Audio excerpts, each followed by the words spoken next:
नमस्कार। कैंसर की चर्चा को आगे बढ़ाते हुए आज कैंसर की मरीज की कुछ या उनके परिजन की कुछ बहुत ही कॉमन सवाल और बहुत ही चिंताजनक सवाल रहता है कि डॉक्टर साहब, हमारे मरीज का कैंसर ठीक हो गया था, फिर वापस क्यों आ गया।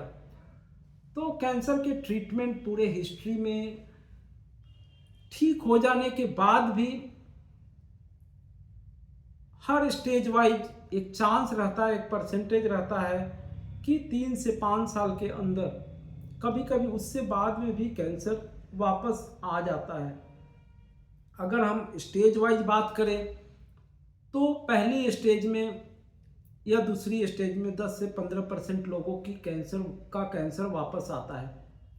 चाहे आप यहाँ इलाज कराएं, दिल्ली में कराएं, कलकत्ता में कराएं, मुंबई में कराएं, अमेरिका में कराएं, इंग्लैंड में कराएं। ये कैंसर का बायोलॉजी है, वो साइंस को नहीं पता।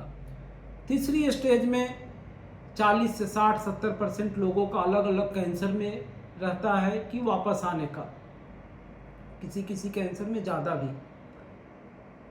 चौथी स्टेज में तो हम लोग लाइफ बढ़ाते हैं, quality of life, quantity of life बढ़ाते हैं। तो क्या कैंसर क्यूरेबल नहीं है? नहीं, कैंसर बहुतायत केसेज में क्यूरेबल है पहले दूसरी स्टेज में, लेकिन एक छोटा परसेंटेज है 10-15% का शुरुआती दौर में पहला स्टेज या दूसरा स्टेज में जिनका कैंसर वापस आता है। कुछ एक रिस्क फैक्टर होते हैं, लेकिन बहुत केस में आज साइंस को नहीं पता है। इसीलिए हम 3 से 5 साल तक जनरली ऑब्जर्वेशन में पेशेंट्स को बुलाते हैं क्लिनिकली एग्जामिन करने के लिए, बेसिक टेस्ट के लिए।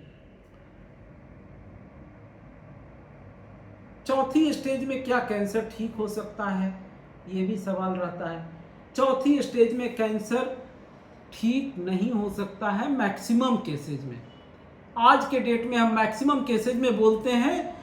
आज से करीब 3-4 साल 5 साल पहले 100% केस में चौथी स्टेज में कैंसर ठीक नहीं होता था। आज चौथी स्टेज में मेलेनोमा या कुछ ऐसे कैंसर हैं जैसे रेक्टल कैंसर, लास्ट ईयर आपने यूट्यूब पे इतना ज़्यादा वीडियो देखा होगा, जो MSI पॉजिटिव होते हैं, जिनका micro satellite instability genetic test होता है, तो उनमें इम्यूनोथेरेपी से चौथी स्टेज में भी उनका कैंसर जड़ से ठीक हो सकता है। जड़ से बोले तो जड़ से, हाँ, चौथी स्टेज में। आज भले ही ये परसेंटेज 2-4-5% चौथी स्टेज के पेशेंट है, लेकिन आने वाले 10 साल में शायद ये 2-3-4% नहीं हो, ये 70-80% चौथी स्टेज के पेशेंट हो जिनको कि हम ठीक कर सकते हैं।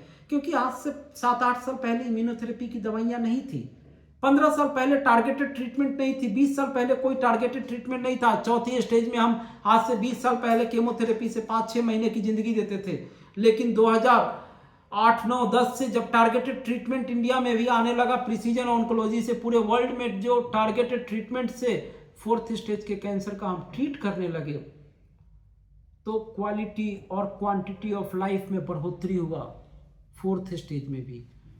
लेकिन तब भी हम क्योर का बात नहीं करते थे टारगेटेड ट्रीटमेंट से। लेकिन आज इम्यूनोथेरेपी के द्वारा कुछ एक परसेंटेज में 20-25% में फ़ायदा होता है, लेकिन 2 से 3% में हम जड़ से ठीक कर सकते हैं। वहीं ब्लड कैंसर का बात करें तो कार टी सेल नया एक ट्रीटमेंट का मॉडलिटी है, उसमें भी जब कैंसर हर स्टेज से पार कर गया है तो हम ब्लड कैंसर को कार टी सेल के द्वारा जड़ से ठीक कर सकते हैं। तो इन नई ट्रीटमेंट मॉडलिटी से चौथी स्टेज में भी कैंसर कुछ एक परसेंटेज में आज हम ठीक कर सकते हैं, कुछ एक। लेकिन मे भी 7 से 10 साल के बाद टेक्नोलॉजी इतना एडवांस हो कि हम मोर देन 50-70-80% में 4th स्टेज में भी कैंसर को ठीक कर पाएँ। लेकिन आज के डेट में भी एक और सवाल रहस्यमय है जो हमें नहीं पता है। बहुत सारे कैंसर के पाथवे होते हैं कि पहली या दूसरी स्टेज में भी जब कैंसर जड़ से ठीक हो जाता है, तो जब 2 साल 3 साल के बाद कभी बीमारी वापस आता है तो अटेंडेंट को लगता है कि वहाँ इलाज कराए तो आ गया, वहाँ कराए तो आ गया। ऐसा नहीं है। कलकत्ता में भी वही होगा इलाज, बम्बई में भी वही होगा, दिल्ली में भी वही होगा, पटना में भी वही होगा, और आपको अमेरिका में भी वही होगा। कुछ एक परसेंटेज का कैंसर वापस आता है, मे भी 5 साल 10 साल के बाद साइंस उस एक परसेंटेज को भी ख़त्म कर पाए। धन्यवाद।